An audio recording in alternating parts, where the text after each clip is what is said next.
Welcome back, friends. It's Thursday morning. I've got some updates from last night. So Ray and Tony and I were there pretty late last night.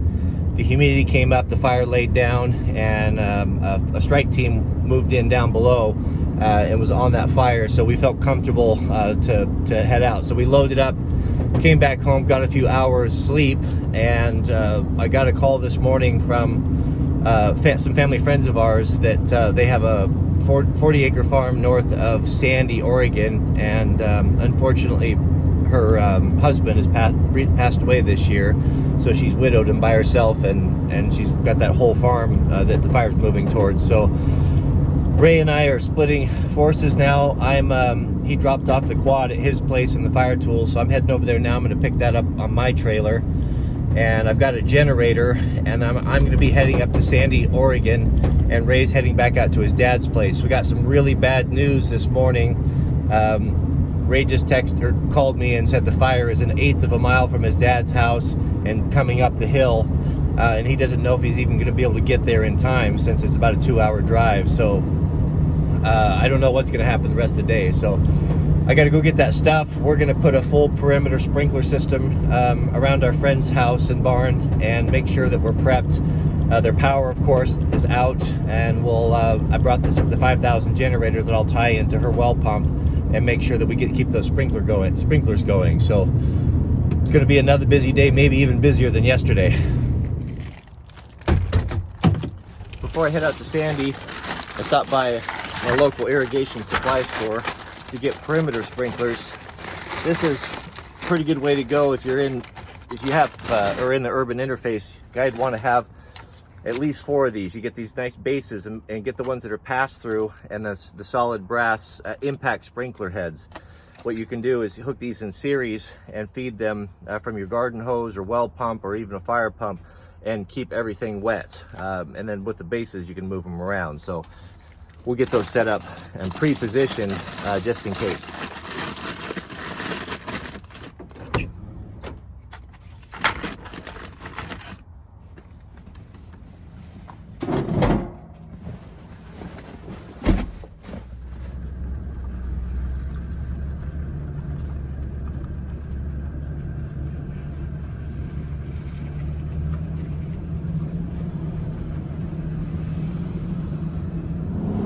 All right, guys, we are on our way. I am on Interstate 84 westbound coming into Troutdale. I will take a left up here, head up towards Mount Hood and Sandy. Now driving into the smoke bank.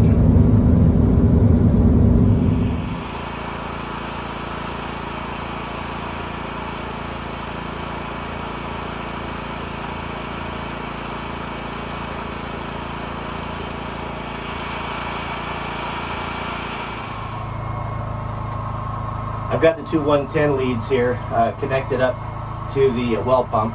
The only thing left here is the neutral. I'll disconnect that on the bus and hook that up, and that will make our 3 connections. Now, if you're doing this, if you're connected a generator to your well pump, make sure you're absolutely sure what you're doing and disconnect the power that feeds the house, because your generator can feed back into the system and you can hurt a lineman when they go to connect up the power. That's absolutely essential. If you don't understand these basic things like this, get someone to help you with it, because it can really hurt folks. So just know that.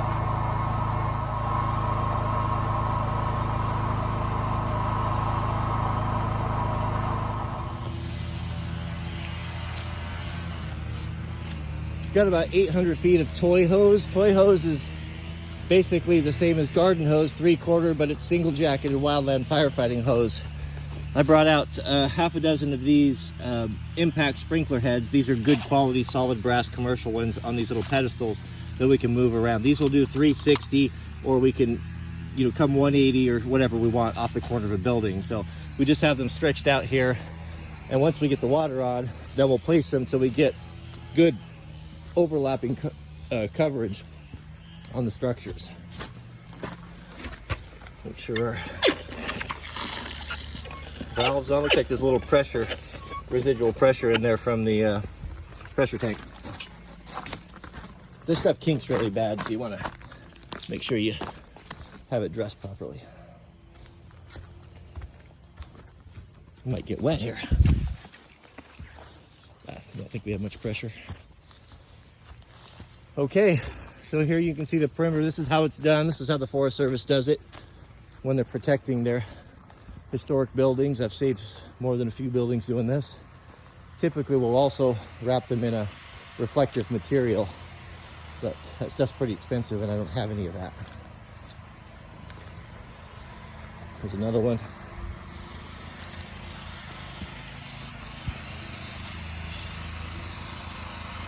All right, here goes nothing.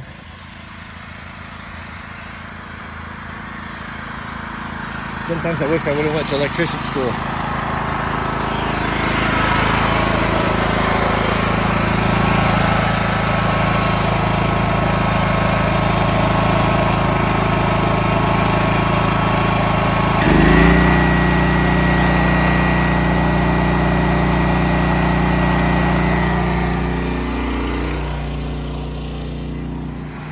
Well guys, we got it all done. I'm sorry I just didn't have time to make video today. It was just so chaotic getting all this stuff. We got all the buildings plumbed with sprinklers on all 4 corners. Well, the important ones. We didn't have enough. I've also got a 1.5-inch line running down to the pond that I can use the Q-Tac, the fire skid. We'll have an unlimited supply. So that's all laid so we can have an attack line up here. Also, let's get past this generator here. The generator's tied in. It will run all night, running the well pump. We've got 15 gallons of extra gas here. We're going to be back in the morning, so we're just double checking everything. And the pool. We're filling this overnight, and we'll have a pool to draw from as well. So that's basically it. We'll see you guys later.